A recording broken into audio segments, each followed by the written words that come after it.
On August 6, 1965, President Johnson signed into law the Voters' Rights Act, which was inspired by the activities which took place between the cities of Montgomery and Selma.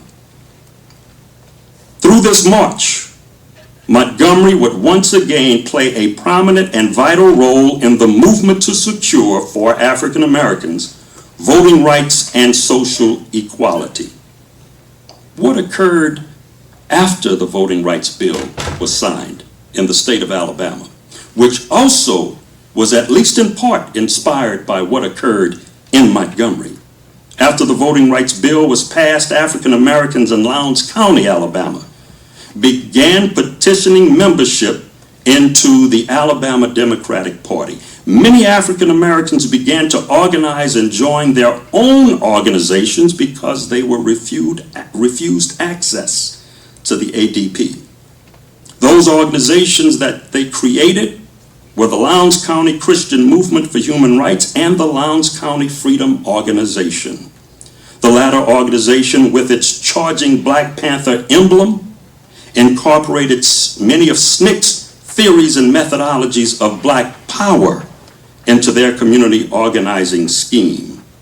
Eventually, candidates from the LCFO unsuccessfully challenged white candidates for statewide political office. However, in 1966, they inspired the creation of the National Democratic Party of Alabama, an alternative to the Alabama Democratic Party.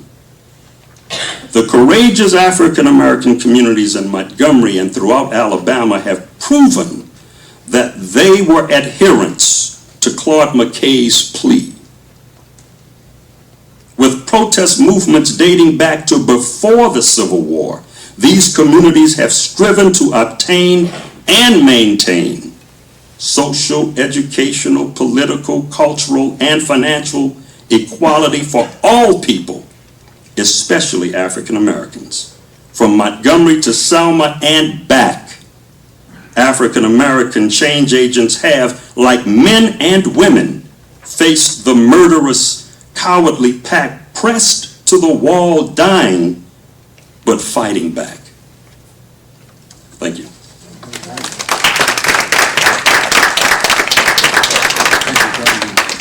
Help me out with that.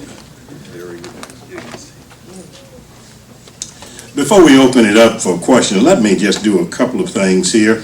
How many of you have this sheet, the evaluation sheet? We're going to ask that you please fill that out before you leave. Also, I know I don't want to duplicate Dr. Franklin, but I think we should recognize a couple of people, because whenever you see something put on this good, you know that folks here have worked very hard. And so we're going to ask at this time the folks of the National Center Steering Committee, just stand and raise your hand right where you are. Dr. Franklin, who is our project director. Dr. Autrey, you heard us mention, is our program chair today. And of course you have Dr. Roberson on there, the greats there. These people have worked very hard to put this effort together. Give them a hand, please. And we also want to thank the Alabama Humanities Foundation for a generous grant to make possible this effort here. So we want to acknowledge that also. But again, thank these colleagues and community folks for working to bring this here. Now at this time, we're going to open it for questions. We're going to ask that you be very crisp in your questions, straight to the point. Try to avoid lengthy opinions before asking your question if you can. I don't see this second. Oh, there it is. The other handheld mic. Will there be a question? Yes, right here. Let me do. Young lady, you're going to walk with the mic for us? Okay, thank you so much. I just wanted to ask, like a comparison, 1867 voter registration list. What happened? Do you know what happened to the people from the 1867 voter registration list. Anybody have an idea? What do you mean by that question? Okay, I mean, because we pick up the next voter is after, is what is that you talked about, is the next people who, the next time blacks vote, not next time they vote, but the votes, the very beginning vote, when does that start, when blacks vote? 67. 1867? 68. 68. It's the 68. After 1867 Radical Reconstruction Act, which gave blacks the power to become voters. I guess 68 would be the first time they voted in the Constitution ratification. And then after that, they disenfranchised. Okay. No, they were disfranchised 1901. 1901. Yes. So what I'm trying to do, what happened with that voting between 1868 and 1901?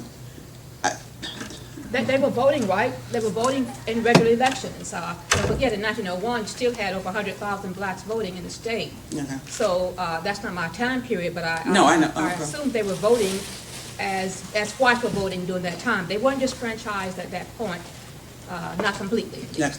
I guess I could speak to one phenomenon. There was and this leads to the 1901 disenfranchisement constitution. And you have the rise of the agrarian movement really right after the end of the Reconstruction period. And so in the 1870s, 1880s, you have several phases in this agrarian movement. Poor whites, both in the Midwest and the South, are joined by African American farmers, and they organize in the alliance movements, and then in a political party called the Populist Party. And there's a number of populist elections where populists are trying to gain control of a statewide apparatus. They do this in a number of states. They're close, but they never can quite defeat the conservative or the bourbon Democrats in Alabama. Part of the reason that they're not able to defeat the conservative Democrats in Alabama is because in the Black Belt, where there's a large majority black population, at this time, that majority black population was dependent on white landowners.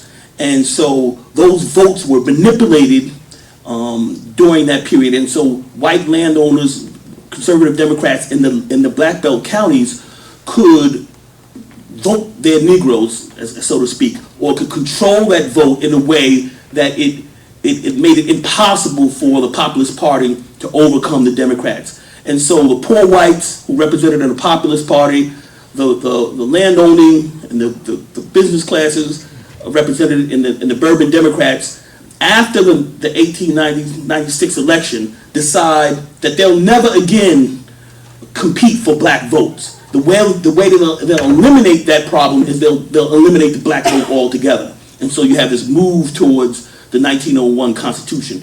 But black votes continued throughout that period of the 1870s, 1880s, 1890s until the turn of the century. I guess I'm looking for the record. Looking for where I can find those names. You can always go to the Alabama Archives of History. That could work there. Can I, as far as the voting list, I haven't run across. No, Don't worry. that list. They don't exist. They don't exist. That's what But in fact, Dr. Roberson qualified on what you were saying. It's covered in that proceeding. I think it's day 4. They explain why they're doing this because of the threat. But the last election of black large participation is actually the ratification of the Constitution itself. And it's the overwhelming vote in the Black Belt where blacks voted to disenfranchise themselves that ratified the Constitution of 1901, the Constitution that we have now. So that's effectively, now where those voting rolls records, I would think, as you know about the county courthouses being burned and destroyed, records being destroyed, I have never seen rosters or registers since that 1867 one. I haven't either. But sometimes when you talk about, some people may have seen them in different places. Yeah, the only, as you know, aware of the tally from the Secretary of State's office is broken down by precincts, and you can extrapolate where they're coming from, but you, not individually, you can just get a total number enumeration of it. Thanks.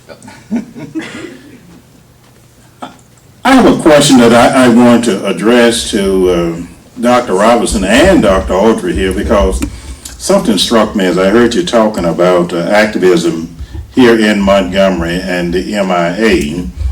And even though it started as well, you begin with the NAACP and focus on the voter rights here.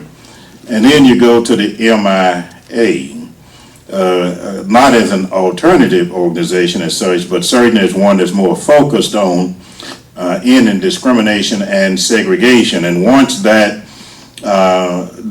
move is taken care of in terms of the bus boycott coming to an end, you see the MIA getting involved in voting rights also. And I'm just wondering, in terms of a partnership between the NAACP and the MIA, to what extent did that contribute to much of the early success here in Montgomery? Because I was particularly disturbed, and quite frankly, I was not aware of all of the dissension in the early NAACP as it was formed until you brought it out. But I'm just trying to figure out, I didn't hear much about any internal dissensions after. Could you address that relationship, particularly in the 1950s, one as the MIA moved from ending discrimination and segregation on the buses to voting rights, and then to the NAACP in somehow getting beyond its internal dissension? Don't forget, Dr. Finley, that Alabama banned the NAACP from the state in 1956. Okay. And it didn't come back until 4 Supreme Court cases later to 1964. Okay. And so when it returned to Alabama in 1964, it had serious competition with SCLC. So it still existed in the state, but its strength and its fierceness as a civil rights activist organization had been diminished, had been gone from the state for so long. So it didn't carry out anything as significant as voting rights crusade parallel with the MIA during that time, to my knowledge. Of course, that's the critical part of the equation. I think that also the energy of the National Association for the Advancement of Colored People, I think, directly feeds into a lot of those voter leagues, but also the MIA. In Fred Shuttlesworth's movement, Fred Shuttlesworth, I think, is the chair of the. He's the chair of the committee in the NAACP membership committee, I believe. So a lot of activists saw affiliated SCLC organizations as an alternative to the NAACP. Certainly, they did a lot of what the NAACP had been doing, over the last 20 years or longer than that.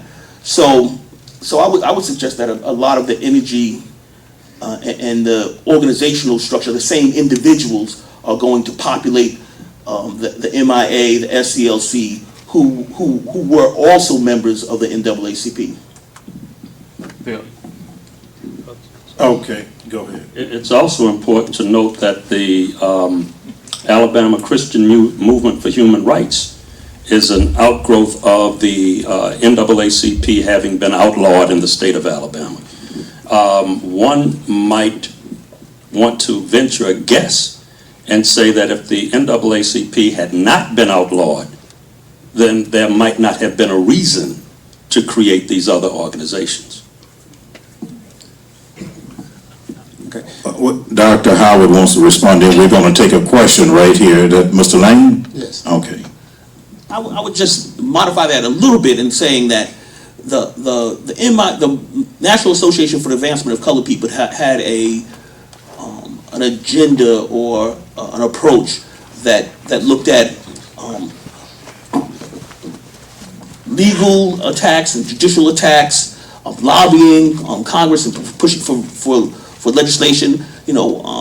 The NAACP leadership is going to criticize the SCLC, suggesting that the types of direct action campaigns that they were waging in the late 50s and in the early 60s. The NAACP had done that 20 years earlier.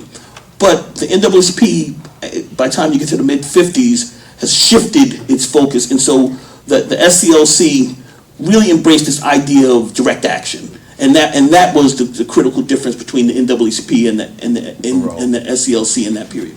But would you suggest that there might have been a natural growth within the NAACP towards that direction? No, because I think the NAACP resented King and His movement, because, well, jealousy for one thing, Yeah. but also because the organizations were just different in structure and bureaucracy and in focus and in philosophy as to how to best achieve this objective. No, true. Not comparing them as they existed in 1963. Dr. Roberson, I want you to hold that because I have a question on that that was supposedly made by Adam Clayton Powell and then a statement by Thurgood Marshall concerning Martin Luther King and SCLC. But let me hear, I have a question here first. During the period of Reconstruction, blacks as the majority were Republicans, or per se the party of Lincoln. Now we are majority Democrats. Dr. Roberson and I have spoken on this in the past, but what are the events that led to blacks going from Republican to the Democratic Party?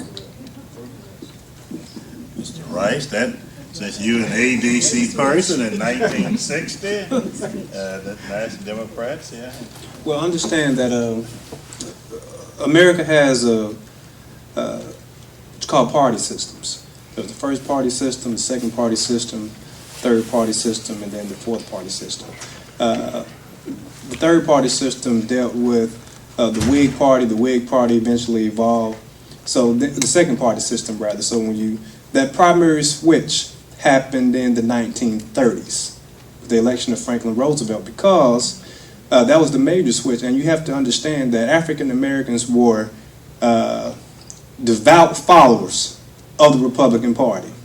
And the Republican Party had relied so much on the legacy of Abraham Lincoln. And that was, of course, perpetuated, and the Republican Party got very comfortable. They looked at the black vote as being perfunctory and were no longer catering to the needs of African Americans. So when Franklin Roosevelt comes on the scene dealing with the Great Depression, he uses the Great Depression to implement policies that not only benefited African Americans but also poor white people in the South, using the New Deal as a way to bring black folks into the Democratic Party. And from that point on, Roosevelt, every successive election was garnering support from African Americans. And with Franklin Roosevelt, look at his creation of the quote-unquote black cabinet. So he was appointing African Americans to various positions within the federal government. He has his wife rather had relationships with Mary McLeod Bethune. So he's, again, looking at African Americans and give them special credibility, more so than any other American president before him. So that was creating a sense of loyalty to the Democratic Party. And I know I feel good because I see my advisor shaking her head this way and not this way. And don't forget the 1960 election of John F. Kennedy, when Robert Kennedy and John F. Kennedy decided to support the release of King from a jail in Georgia, also probably. So I call it the Great Switch 1930s, when blacks are going to really wholesale begin to leave the Republican Party for the Democratic Party. And then it escalated in the 1960s with civil rights by Democratic presidents, not Republicans. I would like to also comment, the 48 election of Truman is critical. 48 too. The desegregation of the armed forces, the Civil Rights Act, all of this morphed the party. But it was the 60 that cemented it, particularly the 64 election instead of 60. I think it's more prominent than the 1960 election because of the 64 Civil Rights Act and later the 65 Voting Rights Act. And that's became, and you also have to understand the parties are morphing. In the 1800s, the Republican Party is the activist party. In the 20th century, it is the Democratic Party that becomes the activist party. And basically what we're talking about is the role of government. That's basically what separates the parties.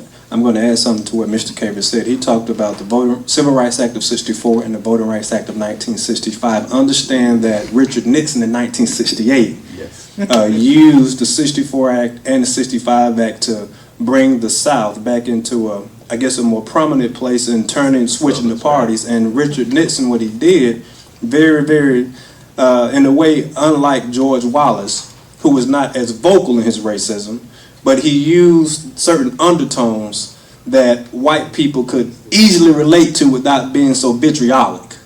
And using those policies, he completely undermined the Great Society, and from Nixon, and then was led to the presidency of Ronald Reagan, this conservative backlash, all stemming from '64 and '65. And Johnson knew instinctively that he was returning the Democratic Party. He was messing it up in the South, if I'm correct. Right. That's a quote. You want to get that quote that Johnson gave when he endorsed the '65 Voting Rights Act? Now the Democrats have lost the South. Civil rights caused Democrats to lose the South, and we're still losing.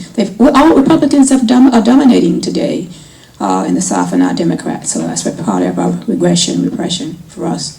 It's an interesting dynamic, as you pointed out. You have this wholesale sort of transition of the African American vote from the Republican Party to the Democratic Party, and it's most predominant in the 1930s. But they're still vying. Both parties are still vying for the vote in the 1940s, 50s, and into the early 60s, and then that transition is solidified in the 1960s, and the candidacy of Barry Goldwater, who's really the progenitor of the modern conservative movement.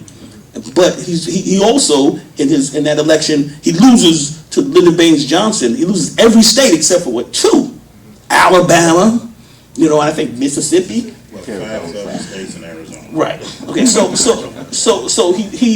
you see this shift over the issue. So as African Americans migrate to the Democratic Party, the white South migrates to the Republican Party, and we see the completion of that in just in Alabama in the last, when did the Republican Party, catapulted to dominance, it's the supermajority in Alabama, as an outgrowth of this long phenomenon.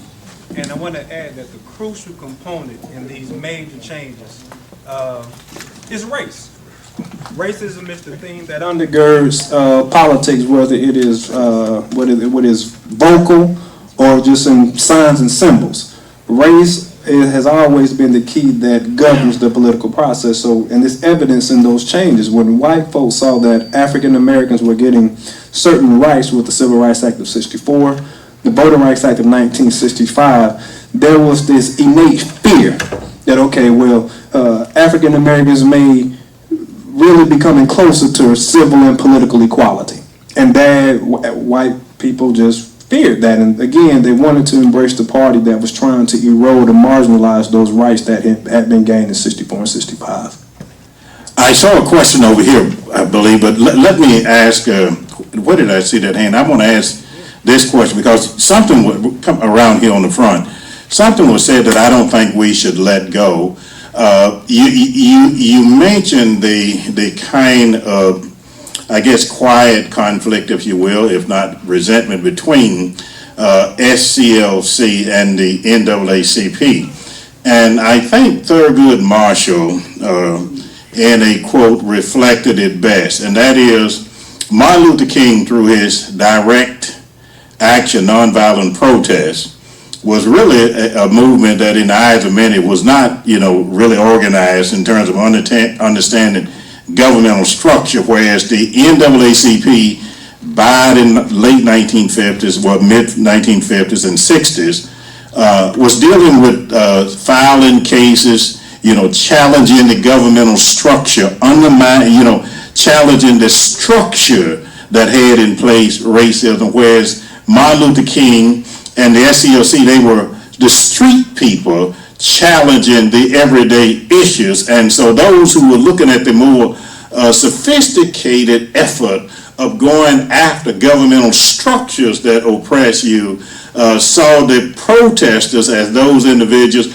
who didn't quite understand the sophistication of our governmental structure and therefore didn't know how to properly attack it in order to get things done. I would certainly like some opinion on that, because Thurgood Marshall said it, and of course Adam Clayton Powell said it in a not so polite way when referring to Martin Luther King. I believe in one interview calling him Martin Loser King.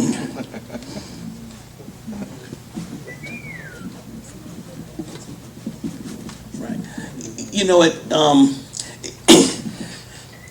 there was certainly conflict and dissension between the major civil rights organizations. Serious contention and conflict. But when you step back from that, you see they really complemented one another. So, for instance, the NAACP had over 50 years developed an understanding of the intricacies of the legislative system. So they had a lobbying apparatus that was well funded and very effective. They had developed through the NAACP Legal Defense Fund, Inc., a legal arm that was unsurpassed and had a record of wins. And when I say wins in the legislative branch, in the judicial branch, I'm saying that in the 1930s they stopped and laid out a strategy to attack separate but equal. And they systematically, year in and year out, argued cases with the ultimate goal of overthrowing Brown versus Board of Education, and they did it. Plessy versus Ferguson, and they did it in the Brown case. But from SNCC, who was even more radical than the SCLC, and the SCLC, and the Congress of Racial Equality, all of these direct action organizations relied on the legal arm of the NAACP to get them out of jail.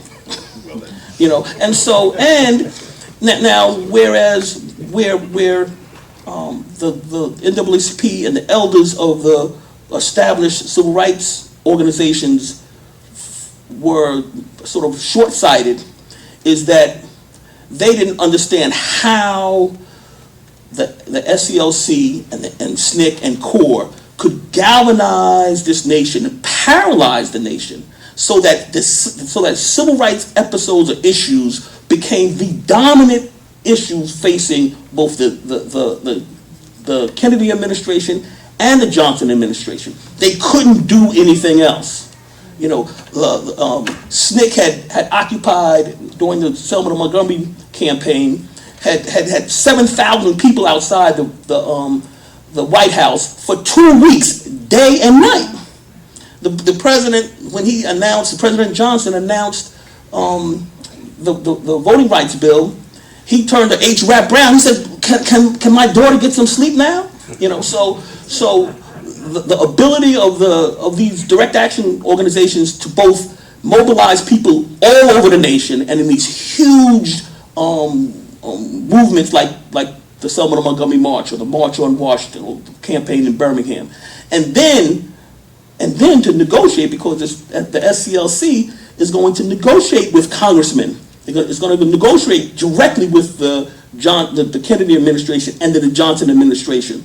And so they're quick studies, and they become very adroit at the political system, and work with the NAACP head and CORE to not only pressure the administration, but also help to craft the legislation that becomes the 64 Civil Rights Act and the 65 Civil Rights Act.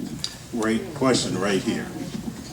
I just want to reflect on that comment that the foot soldiers movement was very effective, and what I saw from the research that I've been doing, yes, the NAACP was as you would say, the political. They understood how to use the structure. How to use the structure, and they kind of guided the foot soldiers. But I wanted to ask Dr. Roberson if he could reflect on. I kind of missed the 1919 Harlem Renaissance, etc., when you started speaking? Yes, that was the Claude McKay poem. Clark McKay. Claude McKay.